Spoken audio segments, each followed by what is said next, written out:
Sir अब आज जो उन्होंने गुफ्तगू की है जब वो पेश हुए अदालत में तो उसके बाहर तो ऐसा लग रहा है कि सिर्फ अदालत के सामने सरेंडर नहीं किया बल्कि शायद विफाकी हुकूमत के सामने भी सरेंडर कर दिया। मैं जानूँ, सुने ज़रा उनके अल्फाज क्या थे अली अमीन गंडापुर साहब के आज। सियासी और जमहूरी तरीके से मैं बार बार चैलेंज कर रहा हूँ, इनको बार बार कह रहा हूँ कि मेरे पास इमरान खान की एक अमानत है, इमरान खान की पख्तूनख्वा में हुकूमत, ये नहीं गिरा सकते, इनकी औकात नहीं है गिराने की। रिहाई तो होनी है अदालतों से। बाकी हमने एक तहरीक पहले से शुरू की हुई है, हम चला रहे हैं उसको, और मैं इंशाल्लाह अपने सूबे के अंदर पेशावर के अंदर जो है इंशाल्लाह पेशावर में मैं एक भरपूर एक ऐसी रैली को लीड करूंगा कि तारीख में पाकिस्तान की इतनी बड़ी रैली नहीं देखी होगी आपने। और इसके अलावा हर जिले में, हर हल्के में इंशाल्लाह पूरे पाकिस्तान में और बिलखसूस हमारे पख्तूनख्वा में जो है हमारी सारी लीडरशिप वर्कर्स, हमारे सारे विंग्स ऐसे भरपूर किस्म की आपको दिखाएंगे मोबिलाइजेशन कि दुनिया की तारीख में आपने नहीं देखा होगा कि इतनी अवाम कभी निकली होगी। शामी साहब जो बार बार चैलेंज करता है वो वही चैलेंज करता है ना जो कि ताकतवर होता है या खुद को ताकतवर समझता है। नहीं, बातों का तोता चलना बाजे गना। अच्छा हाँ, जो बड़े क्या कहते मुहावरे कई है ना कई, हाँ। कि जो गरजते हैं वो बरसते नहीं। तो उन आज तक तो गरजते रहे, बरसते नहीं है। तो मेरा ख्याल है कि अब उनके लिए मुश्किल पैदा हो रही है। उन्होंने जो ऐसे इकदाम किए हैं, अब देखिए फौज जो है 190 यानी एंटी टेररिज्म ऑपरेशंस कर रही है रोज केपीके में, इंटेलिजेंस बेस्ड ऑपरेशन, हाँ जी, जिसे कहते हैं। 190 रोज अगर वहां फौज ना रहे तो क्या होगा? लोगों को कौन तहफ़्फ़ुज़ देगा, कौन सुकून देगा? और कल हम बात कर रहे थे ना एफसी की, तो हमारे रऊफ चौधरी साहब हैं, साबिक सेक्रेटरी, अच्छा, और बड़े पुराने सीनियर ब्यूरोक्रेट हैं। उन्होंने मुझे पैगाम भेजा कि ये जो फ्रंटियर कोर है ना, वो वफाकी यानी फोर्स है। अच्छा, जो ये जो एफसी है, ये सूबाई हुकूमत इसको कंट्रोल करती है। एफसी यानी कि फेडरल कॉन्स्टेबलरी, नहीं, फ्रंटियर कॉन्स्टेबलरी। अच्छा, जो अब उसको फेडरल बना दिया, जो अब फेडरल हो गई है। तो आप उसको फेडरल बनाएंगे तो ज़ाहिर कानून में तब्दीली करनी पड़ेगी, तो उसके तकाज़े पूरे कर दिए जाएंगे। अच्छा, लेकिन अभी तक वो एक सूबाई फोर्स थी। जो फ्रंटियर कोर है वो वफाकी फोर्स है। अच्छा, वो तो वैसे भी फौज के मतलब फौज के अंदर में, वो भी पैरामिलिट्री फोर्स है। ठीक है। और ये फ्रंटियर कस्टमरी बनाई गई थी।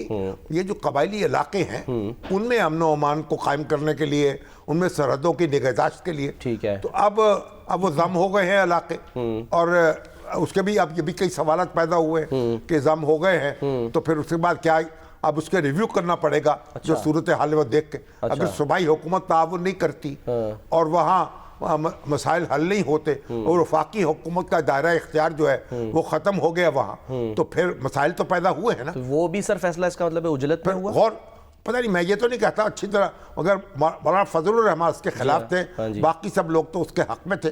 वह उस पर भी रिव्यू करना पड़ेगा, गौर करना पड़ेगा। और तो हुकूमत के पास 2/3 अक्सरियत भी है, तो कोई फैसला भी हो सकता है। दस्तूर में जो तरमीम हुई है उसमें मज़ीद तरमीम की जा सकती है। ठीक है सर, आगे बढ़ने से पहले जो ये गंडापुर साहब ने बात की, मैं क्विकली से आपसे जानना चाह रहा हूँ कि जब ये कह रहे हैं कि जी रिहाई तो होनी ही अदालतों से है, तो जब रिहाई इनको पता है अदालतों से होनी है, खुद सरेंडर कर रहे हैं अदालत के सामने जाके, तो फिर ये तहरीक चला के किस पर दबाव डालना चाहते हैं? ये तो उनको खुद भी पता नहीं ना। अच्छा, कि मैं किस पे दबाव डाल रहा हूँ, किसके कहने पे डाल रहा हूँ। तो कभी एक के कहने पे दूसरे पर दबाव डालते हैं, कभी एक के कहने पे तीसरे पर, दूसरे पे दबाव डालते हैं, कभी पहले पे दबाव डालते हैं, और लगता यह है कि आप वो खुद दबाव में आ गए हैं। अच्छा, हाँ, ये देखिए ना कि आप वो जो हमारे देखते हैं ना, आप वो जादूगर होते हैं ना, जी, वो आप कई शो करते हैं जब, तो कई गेंदें उछाल रहे होते हैं बजट वक्त, लेकिन एक गेंद ऐसी फिर ऐसा वक्त आता है कि कोई ना कोई गेंद गिर जाती है। सही है। तो अब गंडापुर साहब जो हैं, जो अब उनके लिए मुश्किलात पैदा हो रही हैं, जो उनकी केपीके की यानी तंजीमी कमेटी ने जो करारदाद मंजूर की है और जिस तरह की गुफ्तगू वो कर रहे हैं और जो धमकियां दे रहे हैं यानी हम दिफाई अदारों को, तो वो अपने लिए कांटे बखेर रहे हैं। उनको इस तवज्जो करनी चाहिए, या तो कांटे चुन लें या फिर तैयार रहे, और कांटे जो हैं उनका दामन जो है वो फाड़ेंगे। अच्छा सर, लेकिन एक चीज़ तो क्लियर कर दी ना उन्होंने, वो कह रहे हैं कि जी 5 अगस्त को मैं सूबे में मुजाहरे को लीड करूंगा, तो ये हम क्लियर समझें कि अब वो विफाक का रुख नहीं करेंगे, वहीं तक महदूद रहेंगे। देखिए अब क्या करते हैं। सूबे में तो जो भी मर्जी चाहे कर सकते हैं। अब अभी ये मालूम ही नहीं हो रहा। मैं पहले कहा ना कि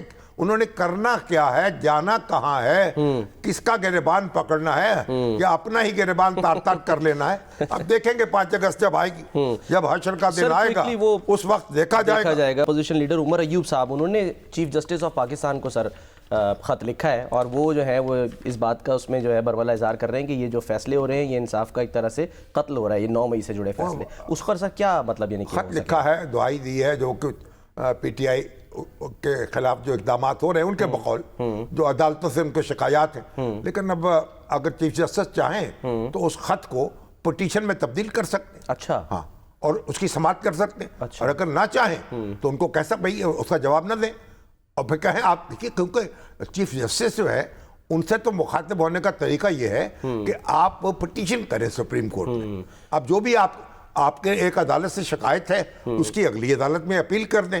तो अगर आप इस तरीके से अगर खतो किताबत होने लगे चीफ जस्टिस के साथ तो फिर अदालत के लिए भी मुश्किलात पैदा हो जाती है ना। पूछने वाले भी पूछते हैं कि यही वो चीफ जस्टिस या यही वो अदालत है जिन पर आप इल्जामात भी लगाते हैं और फिर उन्हीं की तरफ जो है वो देखते भी हैं। नहीं, वो तो इल्जामात तो दबाव डालते हैं ना।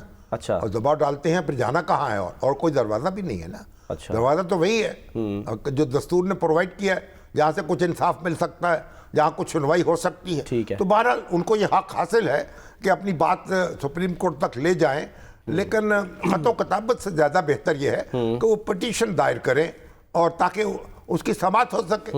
और फिर अगर एक अदालत से शिकायत है तो अगली अदालत में जाए, उसकी सुनवाई हो जाएगी। ठीक है। सुप्रीम कोर्ट के चीफ जस्टिस जो है वो तो कोई जुडिशियल मामलात में हुक्म जारी नहीं कर सकते किसी अदालत को। अच्छा, हाँ, अदालती मामलात में, ठीक है, इंतजामी मामलात में हुक्म जारी कर सकते हैं। ठीक है, चलें।